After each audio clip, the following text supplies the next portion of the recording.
What is up mga kapulutan? For today's video, gagawa tayo ng napakasarap na Ilocano food. Tinatawag namin tong singkutsar. Alright.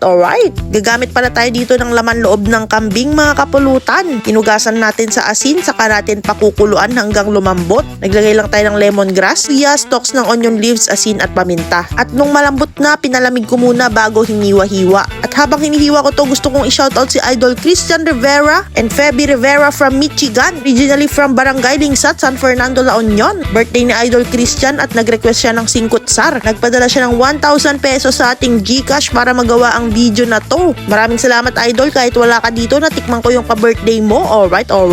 After mahiwa yung mga ingredients, magsisimula na tayong magluto mga kapulutan. Gumamit tayo ng Uncle Tom cooking oil para igisa ang bawang, pamatay aswang, sibuyas na pampaimas at luya pang tanggal lansa. Kapag lumabas na yung aroma, isusunod na rin natin igigisa itong mga laman loob ng kambing. Sinabay na natin yung silot na magpapasarap sa ating singkutsar. Igigisa lang natin ito maigi para siguradong mawala yung lansa. Mag-add lang tayo ng paminta na durog at powder, mga 775 pieces. At Uncle Tom special patis na pampalasa.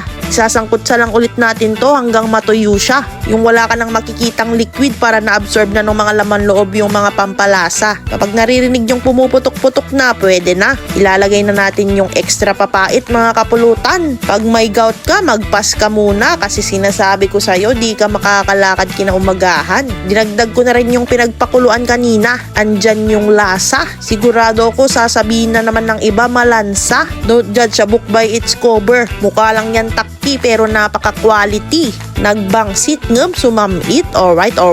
Naglagay lang ako dyan ng konting sampalok mix. Optional lang yan. Wala kasi akong mahanap na kamyas dito sa amin. Pero wag ka, isa yan sa nagpasarap sa ating singkutsar. Alright. At para sa asim na kaya kang pakiligin, Uncle Tom sukang Iloco, ang ating sugarcane vinegar. Alright.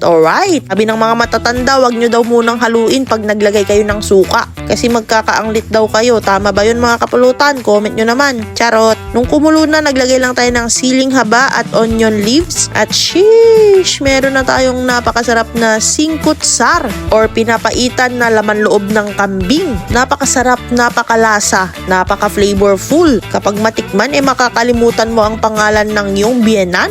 Kaya ano pang hinihintay mo, pulutan ng ina mo? Tikman na natin yan. Sumandok na nga ako ng aking ulam for today's video mga kapulutan. Siguradong yung mga nanonood dyan, takam na, lalo na yung mga purong Ilocano. Sabaw pa lang, napakasarap na. Paano pa kaya yung karne niya? Mapapasayaw ka na lang talaga. Sa mga gustong mag-request ng Ilocano food next video, mag-comment lang kayo. Ayun lang mga kapulutan, another solid recipe na naman. Wala na naman akong masabi kundi alright.